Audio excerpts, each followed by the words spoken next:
उर्मिला एक अज्ञान ते एकांताचा मनस्वी प्रवास. पुढील भाग. राजा जनकांना राजकारभारासह शिकार, कृषी, वनविहार अशा अनेक गोष्टींची आवड होती. त्यांना ज्या उपक्रमात सहभागी व्हावेसे वाटत असे त्यामध्ये ते आवर्जून सहभागी होत असत. प्रातस्मरणानंतर राजा जनकांची स्वारी शेतीकडे निघाली. काही सेवक आणि सुरक्षेकरता मोजके सैनिक सोबत घेऊन ते शेतात पोहोचले. शेतात एका टोकापासून नांगरणी करत दुसऱ्या टोकापर्यंत जाताना राजा जनकांना एक बाळाच्या रडण्याचा आवाज ऐकू आला. त्यांनी चौफेर नजर फिरवली तरी त्यांना केवळ नांगरलेली काळी जमीनच दिसत होती. कुठेही शेतमजूर काम करत नव्हता. क्षणभर मागे पाहिल्यावर त्यांना केवळ त्यांचे काही सेवक आणि सैनिक दिसले. मग रडण्याचा आवाज येत कुठून आहे? या शेतात एखादा नवजात शिशू कसा हरवला असेल? ते बाळ आहे तरी कुठे? या प्रश्नांच्या उत्तरांचा पाठपुरावा करण्यासाठी त्यांनी बाळाच्या आवाजाच्या दिशेने पावले टाकली व शेताच्या काठावर त्यांना एक नवजात कन्या दिसली. त्या कन्येच्या अंगावर कोणतेही वस्त्र नव्हते. सकाळी सूर्याचा प्रकाश कोवळा असला तरी त्या लहानशा डोळ्यांना त्रास देत होता व सकाळचा गार वारा शरीराला झोंबत असल्याने रडणाऱ्या त्या कन्येची राजा जनकांना दया आली. त्यांनी तिला कडेवर घेतले. तोवर सेवक आणि सैनिक तेथे धावत आलेच. ही कन्या कुणाची आहे? कोणत्या क्रूर दाम्पत्यांनी कन्येला आमच्या शेतामध्ये सोडून पळ काढला आहे? हिच्याकडे जरा पहा. अंगावर एक साधा कपडाही त्यांनी ठेवला नाही. ही कन्या येथे आली तरी कशी? महाराज, मी कालही शेताची राखण करत होतो. मला रात्रीपर्यंत कोणीच इथे आलेलं दिसले नाही. सेवक म्हणाला, याचा अर्थ मध्यरात्री कोणीतरी हिला इथे सोडले असेल. मध्यरात्री शेतात कुणी या बाळाला इथे ठेवले असेल असेही मला वाटत नाही, कारण 3 प्रहरानंतर ही बालिका निरोगी राहिली नसती. आतापर्यंत हिच्या अंगावर ज्वर चढला असता किंवा हिला शुद्धही राहिली नसती. प्रातकालापासून मी इथेच आहे. प्रातकाली सुद्धा मी कुणालाही शेतात फिरताना पाहिले नाही. महाराज जनक म्हणाले, तुझ्या बोलण्यातही तथ्य आहे, मात्र या बालिकेला कुणीच इथे ठेवले नाही, तर ही इथे आलीच कशी? महाराज, आज्ञा असल्यास मी माझे निरीक्षण तुम्हाला सांगू?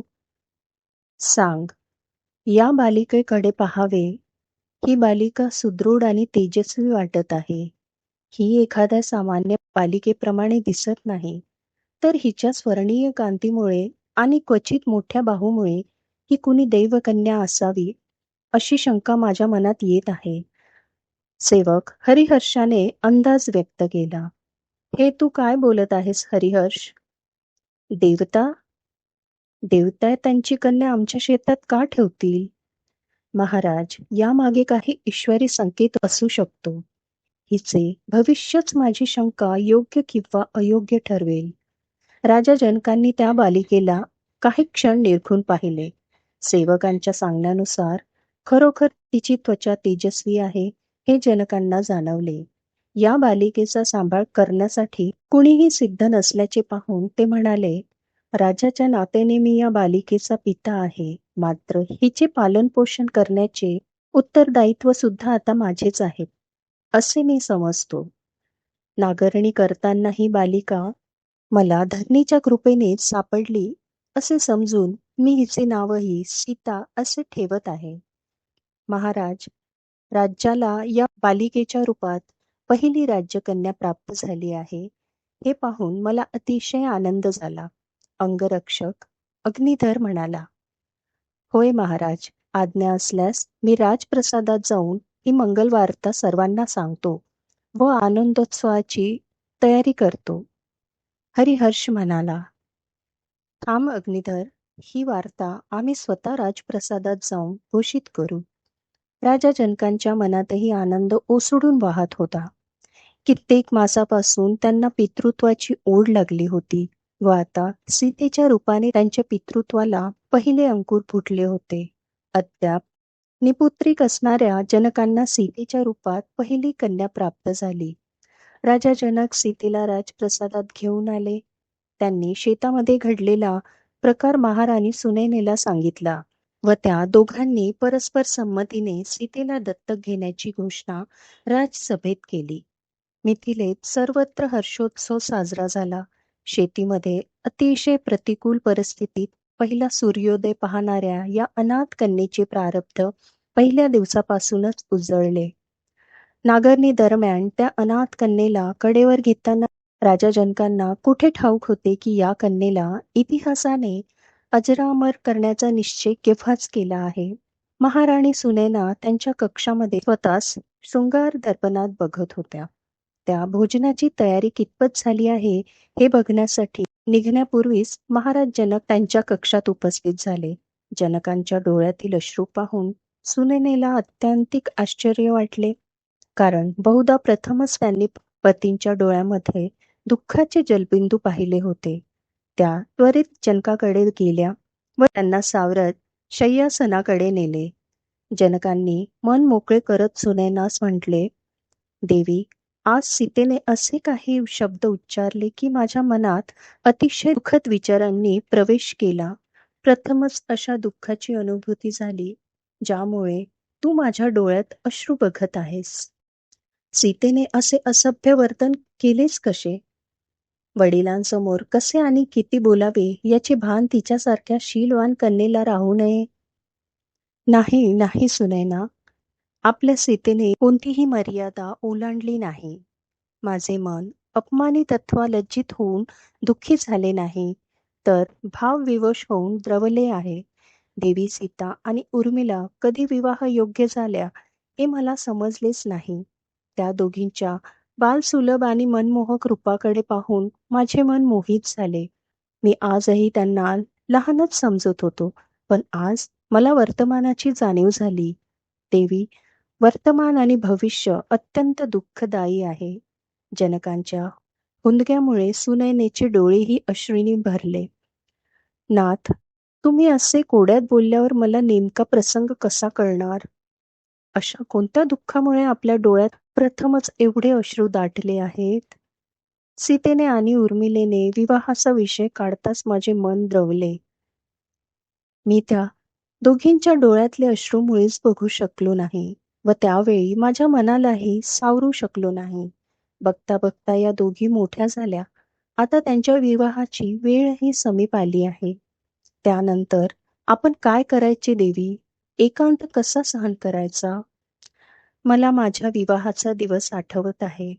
तेव्हा माझ्या वडिलांसह माझा असाच संवाद झाला होता. आयुष्य किती वेगाने पुढे जात आहे.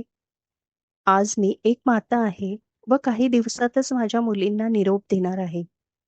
आयुष्यात कधीच येऊ नये असे हे 2 दिवस कोणत्याही स्त्रीला टाळता येत नाही. महाराणी सुनैनाही सीतेचा आणि उर्मिलेचा विवाह काही काळातच होणार आहे या विचाराने दुःखी झाल्या. देवी, एक विचारू? अवश्य. विवाह झाल्यावर तुम्हाला किती काळ माहेरची आठवण येत राहिली? आठवण आजही येतेच नाथ. कोणतेही दुःख आयुष्यभर आपल्या सहज प्रवास करते. मात्र त्याची सवय झाली की दुःखाचे महत्त्वही आपोआप कमी होऊ लागते. स्त्रियांच्या आयुष्यात अशी असंख्य दुःखे वावरत असतात, पण आम्हाला दुःखाची सवय झाली आहे. ती आता तुम्ही सुद्धा करून घ्या. विश्वाचे चक्र सुरू राहावे म्हणून विवाह संस्कार महत्वाचा आहे, मान्य. मात्र या वेदनेवर उतारा काय? मला विचारलं म्हणून मी माझा अनुभव सांगते. मी दुःखाची सवय होते असं म्हणाले, मात्र मी प्रीतीची आणि सहजीवनाची सवय होऊ दिली नाही. कारण एखाद्या गोष्टीची सवय होताच तिचे महत्त्व कमी होते. ती गोष्ट दूर गेल्यावरच तिचे महत्त्व पुन्हा लक्षात येते. प्रेम हीच मानवी जीवनातील एकमेव रमणीय गोष्ट असावी. सुनैनेच्या उत्तराने जनक काहीसे गोंधळले. अर्थात प्रत्येक दिवशी प्रीतीची एक वेगळी छटा अनुभवता येते. त्याप्रमाणे दुःखाच्या अनेक छटा नसतात. प्रीती आणि सहजीवनच आयुष्य रमणीय करत असते. त्यामुळेच पूर्वजांनी सहजीवनाला सर्वाधिक महत्त्व दिले असावे. जनक शांत होऊ लागले. त्यांचे मन पुन्हा आठवणीत रमले. देवी, आपल्याला एकाच वर्षी 2 कन्यारत्न लाभली. ते वर्ष आठवा. आधी सीता आणि मग उर्मिला. दोघी स्वभावाने अत्यंत वेगळ्या, मात्र दोघीही विचारी, समंजस आणि ज्ञानवत आहेत. हो उर्मिला, जितकी अतिउत्साही सीता तितकीच शांत. उर्मिला जितकी जिज्ञासू, सीता तितकीच स्वयंपूर्ण. मात्र दोघींना कधीही संपत्तीचा लोभ किंवा सामर्थ्याचा गर्व जडला नाही. त्या दोघी संयमी आहेत. त्या निश्चितच सुखाचा संसार करतील. देवी, सीतेकडे माझे अधिक लक्ष लागले आहे. हे पाहून उर्मिला निराश होणार नाही ना? ती समंजस आहे, असं तुम्हीच म्हणालात. ती कशाला निराश होईल? सीतेचा विवाह झाल्याशिवाय तिचा विवाह होणार नाही. त्यामुळे स्वाभाविकपणे आपण प्रथम सीतेकडेच लक्ष द्यायला हवे. उर्मिलेचा विवाह तिच्यानंतर वर्षभरात कधीही करता येईल. खरंच बरे झाले. आपल्याला 2 मुली आहेत. अन्यथा एकीचा निरोप घेतल्यावर अकस्मात एकांताने आणि दुःखाने आपल्यावर आघात केला असता. तो सावरण्यासाठी उर्मिला आपल्याजवळ असेल. किमान वर्षभर तरी. उर्मिलेनंतर मांडवी आहे. तिच्यानंतर श्रुतकीर्ती जाईल. त्यामुळे आपल्याला दुःख सावरण्यासाठी पुरेसा वेळ मिळणार आहे. एक मात्र अवश्य होईल. इथे सीता, उर्मिला, मांडवी आणि श्रुतकीर्ती या चौघींना एकत्र राहण्याची सवय झाली आहे. या 4 बहिणी पुन्हा एकत्र येऊ शकणार नाही. ही बाब अत्यंत वेदनादायी आहे. होय, आपण असे स्थळ पाहू जिथे सीताला फारसा एकटेपणा जाणवणार नाही. एखाद्या भरलेल्या राजप्रसादात ती गेली की आपल्याबाबत विचार करण्यासाठी तिला वेळच मिळणार नाही. तुम्ही म्हणत आहात तसेच हो. या दोघींचा विवाह होताच आपल्याला राज्याच्या उत्तराधिकारी ठरवावा लागेल. याबाबत तुझे काय मत आहे? महाराजांनी विषय बदलला. आपला वंशज वाढवण्याकरिता एखादा पुत्र दत्तक घेणेच क्रमप्राप्त आहे. कारण आपल्याला आणि राजकुमार कुशध्वज यांना कन्याच प्राप्त झाल्याने वंश वाढवण्याकरिता आपल्याला वेगळ्या पर्यायांचा विचार करावा लागेल. देवी, मी राजकुमार कुशध्वज यांनाच हे राज्य देण्याचा विचार करत आहे. आपल्याला विवाहानंतर तत्काल अपत्यप्राप्ती झाली नाही. मात्र कुशध्वजला विवाहानंतर लगेच 2 कन्यारत्न लाभल्या. त्याला 3रे अपत्य होणे शक्य आहे. पुढे उत्तराधिकारी कुणास करायचे हे त्यानेच विवेकाने ठरवावे, असे मला वाटते. अतिशय उत्तम विचार आहे. राजकुमारही तुमच्याप्रमाणेच न्यायाचे राज्य प्रस्थापित करतील, यात कुणालाही शंका नाही. तसेच त्यांनी इतक्या वानप्रस्थ स्वीकारण्याची गरज नाही. सुनैनेने संमती दर्शविली. होय, त्यामुळे राजा कुशध्वजला द्यावे, असे मला वाटते. योग्य वेळ आली की याबाबत अधिक चिंतन करू. मी केवळ मनोरथ तुम्हाला सांगितला. सर्व काही कसे वेगाने बदलत आहे. पण आपण आता सीतेच्या विवाहाकडे अधिक दुर्लक्ष करू नये. महाराज, ती योग्य वयात आहे. त्यामुळे तिचा विवाह आता अतिशीघ्र व्हावा. देवी, खरे तर मी तिच्या विवाहाबाबत अनेक निर्णय घेतले आहे. मात्र तो अद्याप तुला सांगितला नाही. विवाहाबाबत निर्णय? होय.